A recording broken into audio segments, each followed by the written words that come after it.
And that's the power, I think, that we need to utilize to fuel our economy. Cost has to come down, and we need to create a hydrogen infrastructure so people can refuel their hydrogen-powered cars. Those are the two obstacles that are going to take another 15 or 20 years to fully perfect before they're on the road in common. 10 years from now, you'll begin to see hydrogen-powered cars here or there. But 15 to 20 years from now, they'll be the norm. Fuel cell technology will also change the way an automobile is designed. With hydrogen, it's likely that the components that make up the complete hydrogen storage and propulsion system will be much more flexible in arranging them around the vehicle in a different way. So we then begin to see the car or any road vehicle take on much more interesting and different forms. The internal combustion engine is no longer going to dominate. This unconventional approach to design is evident in GM's high-wire concept car. Free of a bulky internal combustion engine, it creates a very low-profile passenger cabin with a lot of room. Its hydrogen fuel cell and every other operational system are mounted within an 11-inch platform underneath. This platform or skateboard idea could usher in a system of interchangeable modules that a customer could buy and place on top of the skateboard. What this means with that skateboard or platform concept is they can go into a dealership showroom and they can order up an SUV, and they can even be for a couple of years. Well, maybe they want it to be a sports car when the kids are off to school. They can come back to the dealership, they can take off those pieces that they'd ordered previously, and they can put on the sports car package for the midlife crisis, if you will. The possibilities are just phenomenal. Internal combustion engines convert less than 30% of the energy of gasoline into power. Electric motors powered by hydrogen utilize 40 to 60% of the fuel's energy. Modern Marvel's CarTech of the future will return on the History Channel. When it comes to the automobile, Americans love to take a good idea and make it their own.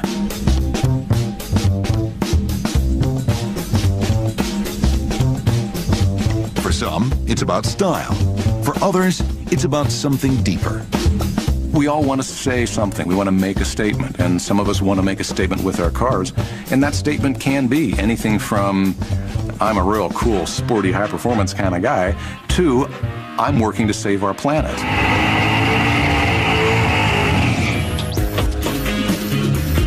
A growing number of people are making just that statement with their cars. They're customizing, modifying, and changing their vehicles into clean, green street machines.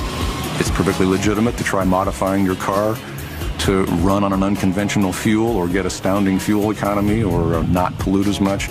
That's a brand of personalization that a lot of us could applaud, actually.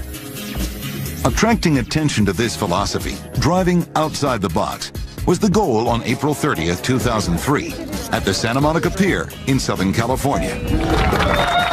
That's when media, friends, family, and celebrities kicked off Dennis Weaver's Drive to Survive, the first American cross-continent convoy of advanced and alternative-fueled vehicles. Somebody asked me, says, "What are you doing here?" I said, "Well, what we're doing here is we're going to change the world."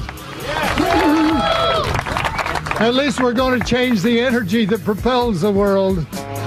The idea was to show people a variety of ways cars could operate without using a typical gasoline engine. Rolling out on hydrogen. Hydrogen. 2 hot blondes in the red hot hybrid. Well, we got to do it. We're going to run out of oil, folks. Yeah, you can't grow it, can't manufacture it. No. So, you know, scientists are telling us it's going to be gone in 30, 40 years, probably earlier. Okay, you're here. Ready? 1, 2. Actor Larry Hagman, who played a rich Texas oil man in the TV show Dallas, and fellow co-star Linda Gray got their first look at a hydrogen-powered fuel cell. I can't wait. This is great. They also got a peek at a hydrogen hot rod. What you're looking at is a 64 Cobra body. It was donated by Carroll Shelby, and the engine was put together to run on pure hydrogen.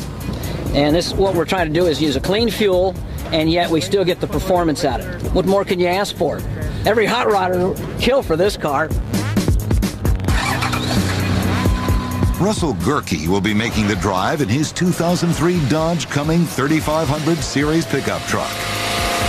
I started out in Missouri and I got to end up back in Missouri. I'm going to be packing on close to 6,000 miles. Russell's 305 horsepower diesel engine will be running the whole way on a biofuel made from soybeans. Cross the country twice, what I got in the back of the truck here. Soybeans can pack a punch. In 2002, Russell fueled and engineered Mark Smith's jet car, Wildfang, into the record books.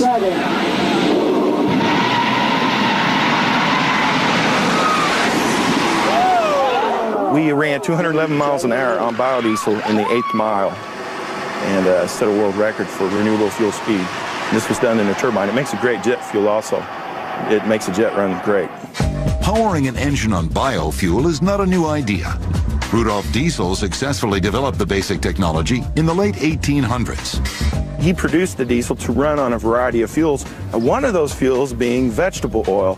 When he debuted the motor at one conference, he was running it on peanut oil. And we call these fuels fatty acid esters. So what's going on now? 100 years have passed.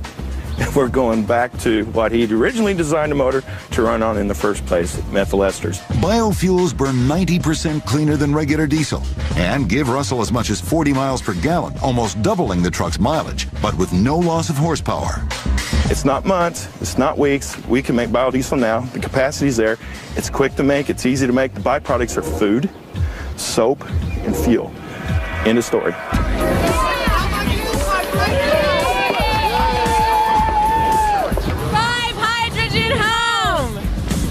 The planned route of the caravan of cars is up the California coast and then across the country, stopping in 20 different cities before ending at the capital in Washington, D.C. On the long road, the Drive to Survive cars got to test their technologies, efficiency, performance, and durability. The caravan met with enthusiasm everywhere they went. And finally, after 15 days, the cars rolled on to Capitol Hill. Across the country driving hydrogen. It's great to see you. How was the drive? Terrific. That's just great.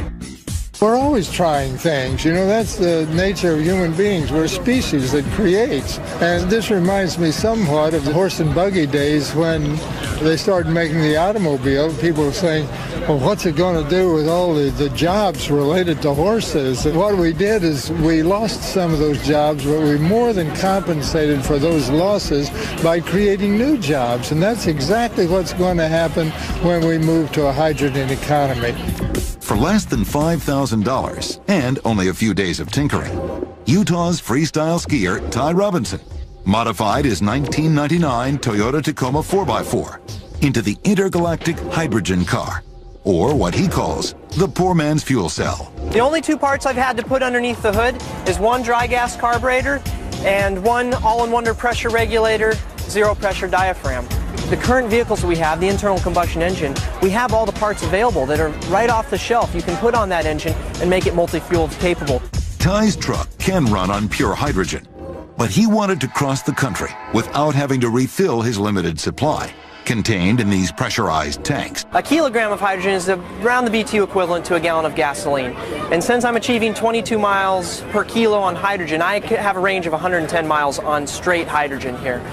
But the benefit to get all the way across country, I had to extend that range. So that's where I went to high boosting, just putting a small amount of hydrogen in with the gasoline and air mixture. Then the range is dramatically increased. From Capitol Hill to the snow-covered mountains of Telluride, Colorado, meet Cheris Ford. He's busy modifying his 1980 International Scout truck's fuel system for the winter. So what I'm doing here with this gas tank, or grease tank as the case may be, is I'm insulating it because it's so far from the engine cavity where things are typically warm that I want to kind of do everything I can to keep it nice and warm in the tank, make sure our fuel doesn't gel. It's because his alternative fuel vehicle runs not on diesel, electricity, or even the sun. It's powered by recycled kitchen grease. Cheris calls his biodiesel fuel greasoline. In colder temperatures, it will turn solid just like cooking grease does in the refrigerator.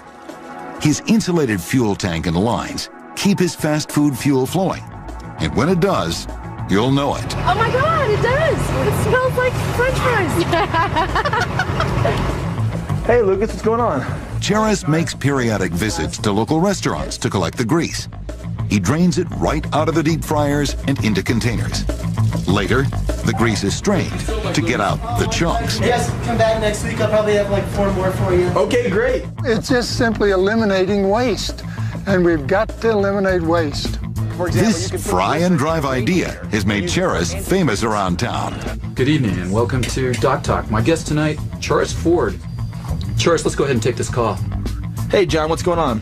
Prompting periodic interviews at the radio station. It speaks to bio-friendly fuel, and I have this dream that one day I might have a hand in creating one of the nation's first alternative energy stations, you know, like hippie smoothie bar with a variety of biofuels that you could get, whether they be hydrogen for your fuel cell vehicle or ethanol or biodiesel for your big truck. Doris is one of those guys that doesn't follow in the footsteps of other people. He's making his own footsteps, and I love that.